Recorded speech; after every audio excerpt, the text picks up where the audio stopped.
Hey friends, Dr. Hampton here. Obesity Doc focused on the root cause of why we get sick and how to avoid it. And someone who has watched sugar hijack far too many healthy intentions. Today, I want to lift up a friend who's saying the quiet part out loud. Roxanna on Twitter at Rev_insulin_res, who wrote a powerful blog, Is Sugar Addictive? I will say what Harvard will not. I'll link you to the blog in the description. After this video, check it out. Here's a preview. She tells the truth of remission from sugar addiction, and then she lays out why the "it's not really addictive" line keeps people stuck. The goal today is to honor her work, add a clinician's lens, and give you tools you can use without rereading her blog to you. First, the controversy everyone's dancing around. A Harvard Gazette Q&A recently asked, is sugar addictive?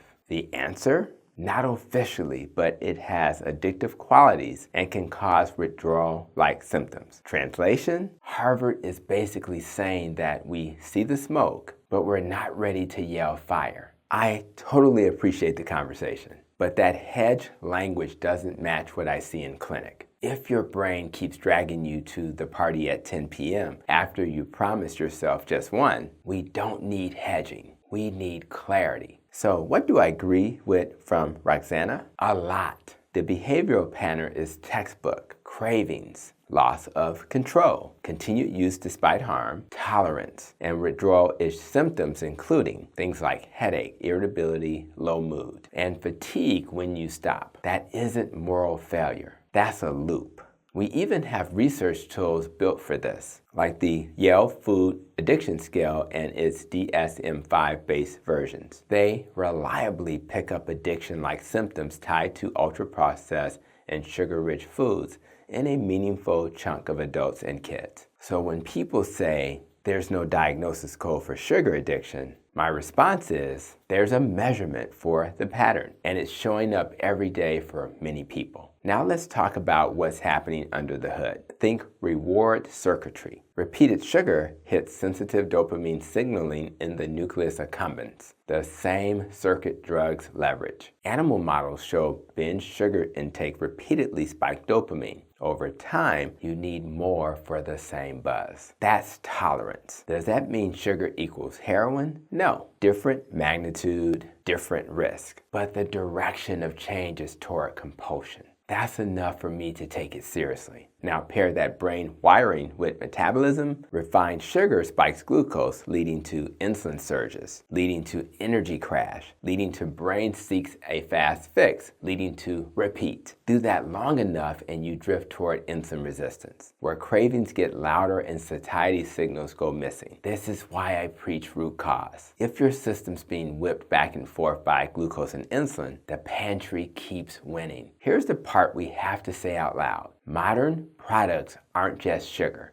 They're engineered. Sugar plus refined fats, texture emulsifiers, calibrated to bliss point to drive repeat bites. That's not grandma's birthday cake. That's a business model. It's also why the emerging literature argues that ultra-processed foods meet addiction criteria for a meaningful minority of people. Not everyone, but enough to matter for public health. So why would a major institution avoid the A word? 3 reasons I can live with and 1 I can't. Number 1, definitions. The DSM-5 was built around substances you can abstain from. You can't abstain from food. So institutions tread carefully defining food addiction. That's fair. Number 2, heterogeneity. Some folks can have dessert once a month and be fine. Others spiral. That variability makes cautious academics even more cautious. Fair. Number 3, evidence style. Human trials are messy. Animal data is cleaner. Big places privilege the highest level of human evidence before declaring something addictive.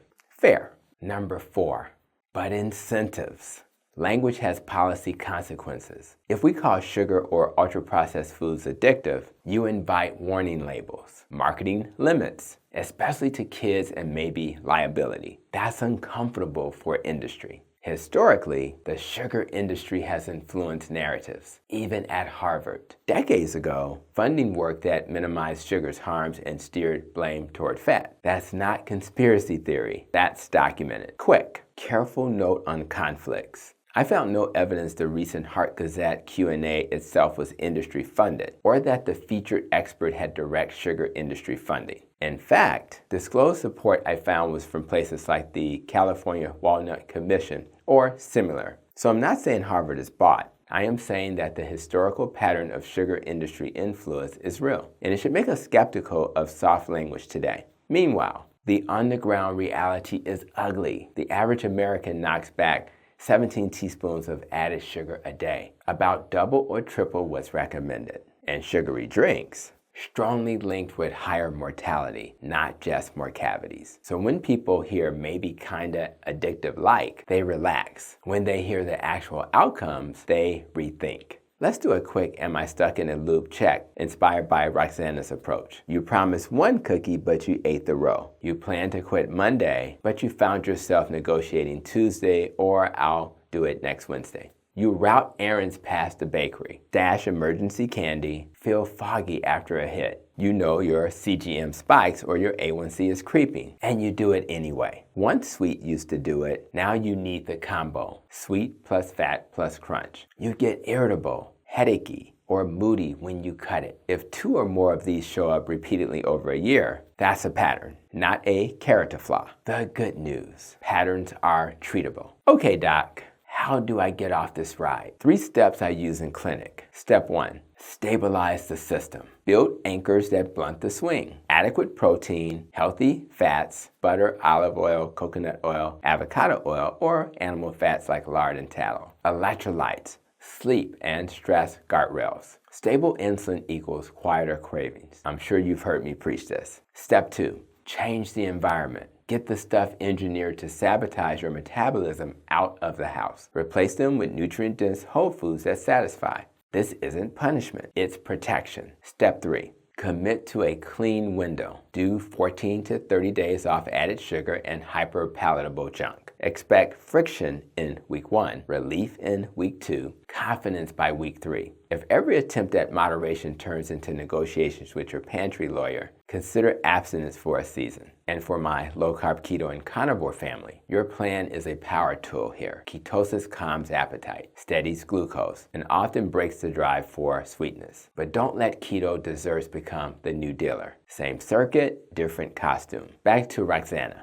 Because this video exists to give her flowers. She says, I'm a sugar addict in remission. That framing matters. We don't shame, we name. We treat the loop as a loop, not a lack of willpower. If her words resonate, go follow at Rev_insulin_res and read the blog in the description. Support creators who tell hard truths kindly. Final word to my esteemed institutions. Thanks for engaging the question. Now match the language to the lived experience. When clinical patterns walk and talk like addiction, and when the metabolic consequences are this large, softening the words doesn't soften the harm. People deserve the truth, plainly. So as we wrap up this video, if it helped, like and subscribe and drop a comment. Have you tried a 14 to 30 day clean window? What changed? And please check the description for Roxanna's post and the resources we mentioned. Until next time, eat like it matters and let's keep healing, one honest conversation